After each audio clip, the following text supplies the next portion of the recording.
Hola, ¿cómo están? Muy bienvenidos al primer capítulo del Club de Lectura Aptus. En este espacio virtual queremos contarles sobre los libros publicados por la editorial Aptus a fin de que ustedes mismos puedan sumergirse en ellos y provocar conversaciones poderosas en sus comunidades educativas, con su familia, sus amigos. ¿Sobre qué? Sobre enseñanza y aprendizaje. Mi nombre es Víctor Ruiz, trabajo en Aptus y me apasiona la pregunta ¿cómo aprendemos? Y todas sus posibles respuestas. Hoy día me acompaña Javiera Necochea. Hola Víctor, aquí yo también una apasionada de cómo aprenden los niños. Soy profesora de lenguaje y también directora del área académica de Aptus. Eso. Javi, contémosle a nuestros auditores cómo vamos a estructurar este y los próximos capítulos del Club de Lectura. Vamos a elegir un libro y vamos a responder 4 preguntas básicas y esenciales. La primera pregunta es ¿de qué trata el libro? La segunda es ¿quién es el autor? La tercera, ¿por qué hay que leerlo? Y la cuarta, ¿cómo podemos aplicar las ideas del libro en nuestras salas de clases o bien en cualquier instancia de enseñanza y aprendizaje? Entonces, ¿con cuál libro comenzamos, Javiera? ¿Te parece comenzar por cómo me gustaría haber enseñado matemáticas de Craig Barton? Buenísimo. Y respondiendo a la primera pregunta que nos hicimos, que planteó Víctor, ¿de qué trata el libro?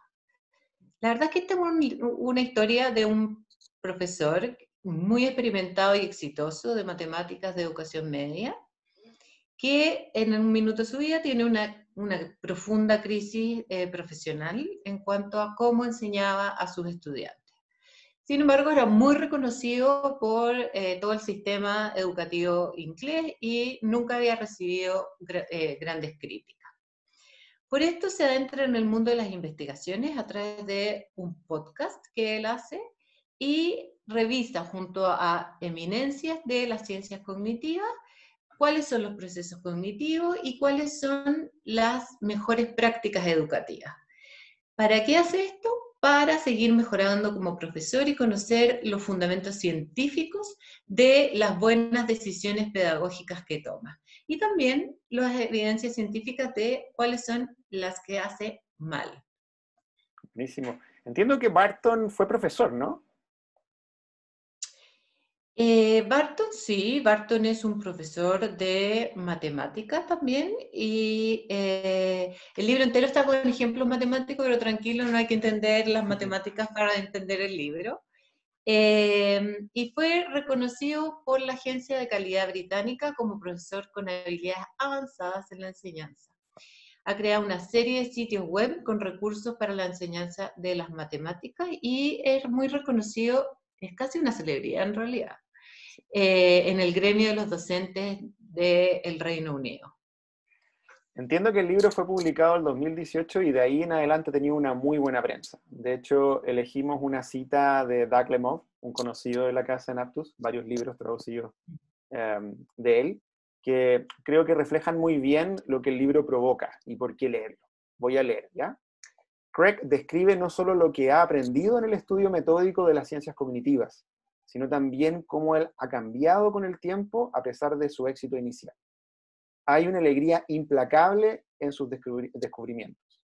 Es un libro increíblemente útil para profesores de matemáticas y para cualquier persona que enseña y se preocupa de hacerlo bien. Estas son palabras de Doug Lemov. ¿Por qué hay que leerlo, Javiera? ¿Por qué, no? ¿Por qué hacer ese esfuerzo? Mira, desde un punto de vista personal, yo que soy profesora de lenguaje, no de matemática, al leerlo me di cuenta que llevaba años haciendo ciertas cosas, porque así lo hacía siempre y porque me parecía sensato, eh, de una misma manera. Y así como organizar una unidad con los mismos temas, luego otra unidad, cerrar esa unidad, pasar a otra unidad y verlo de manera lógica desde mi punto de vista. Sin embargo, al parecer funcionaría mejor si uno fuera introduciendo y trabajando todas las unidades del año en forma secuenciada una vez, otra vez y otra vez, y no todo de una misma vez, porque eso favorece el paso hacia la memoria a largo plazo, tanto de habilidades como de proceso, de conocimiento. Entonces, la verdad es que si queremos enseñar y que realmente los niños recuerden, a lo mejor sería bueno tomar algunos de estos puntos que tienen bases científicas de cómo hacerlo. Y ahí conecto con lo que a mí me motivó la lectura, ¿no? Porque es un muy buen resumen de descubrimientos de las ciencias cognitivas sobre enseñanza y aprendizaje y de cómo aterrizarlas a las salas de clase. Creo que Barton tiende ese puente y lo construye muy bien. Hay un esfuerzo deliberado también de basarse en la evidencia, superando la intuición o las frases hechas, que en educación tenemos varias, ¿no? Tanto así que invita a los profesores en ejercicio y también, ¿por qué no?, a los futuros profesores, profesores que se están formando, a revisar sus propias prácticas de aula y cuáles son las decisiones que están detrás de ellas. Por ejemplo, al comienzo del libro plantea 10 ideas que él creía ciertas y beneficiosas para aprendizajes duraderos en sus estudiantes y que a lo largo del trayecto y de la investigación y de sus estudios en ciencia cognitiva se da cuenta que estas 10 ideas no son tan ciertas ni tan beneficiosas, ¿no? Sino que son preconcepciones o ideas equivocadas que tenemos sobre la enseñanza y el aprendizaje. Elegí 3 para compartir ahora para ver si despertamos ese interés, ¿no?, en posibles lectores. La primera idea equivocada es creer que las mejores clases son las en las que el profesor habla poco y son los estudiantes lo que hacen mucho, son los estudiantes los protagonistas. Barton va a demostrar, a partir de la evidencia y los fundamentos que él recoge, que una buena clase sí requiere de una buena guía del profesor, un profesor que conduce el proceso. Segunda idea, que él revisa, que cuando sea posible sean los estudiantes los que descubran, y ahí Barton va a decir, ojo, hay que distinguir, hay estudiantes que son aprendices, por tanto, el contenido es muy nuevo para ellos y no van a saber cómo descubrirlo. Y ahí él vuelve a darle la importancia al rol del profesor como quien presenta contenidos nuevos y conecta con lo que los estudiantes ya conocen. Y el tercero, que tiene algo de filosófico, por tanto también me gusta, y es esta idea equivocada de que para generar interés y motivación tengo que adelantar el por qué o la significancia antes del qué y el cómo. Él va a decir, ojo, muchas veces comenzamos con preguntas de por qué que nuestros estudiantes, como son nuevos en la materia o en el contenido, no pueden responder. Y más bien les va a producir cierta frustración o solo algo muy superficial si es que partimos con el por qué. Él va a decir, ¿por qué no? Comenzar con el qué y el cómo, equiparlos del conocimiento esencial para que luego ellos puedan construir significado o comprensión. Esas son mis... Totalmente de acuerdo. Los conocimientos previos son un tema que para mí han tomado una relevancia así como, no solo en la comprensión lectora, sino en todos los procesos.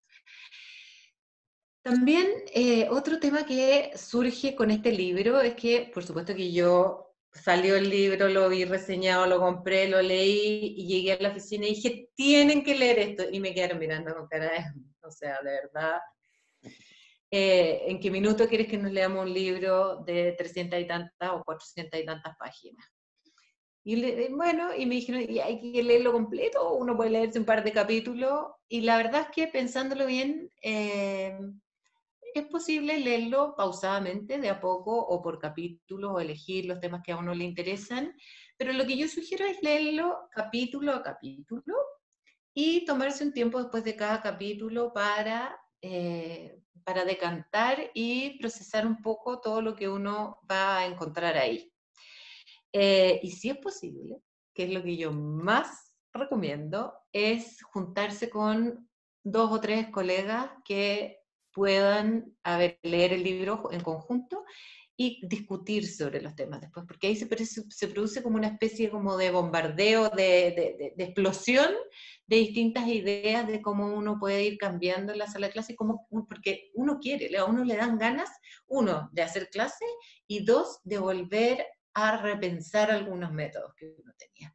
Entonces, creo que uno puede elegir ciertos capítulos y comentarlo, pero el capítulo que no se pueden saltar es el primer capítulo que habla sobre cómo piensan y cómo aprenden los niños, y en ese sentido creo que es fundacional, y sin él creo que se van a perder de mucho de lo que se habla en los otros capítulos.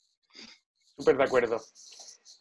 Para ir cerrando, Javi, ¿qué podemos aplicar durante y después de la lectura? ¿Qué cosas son las que podemos tomar prestadas y aplicar en nuestras salas de clase? Hicimos una selección de 3, ¿no? Para también ir entusiasmando a futuros lectores.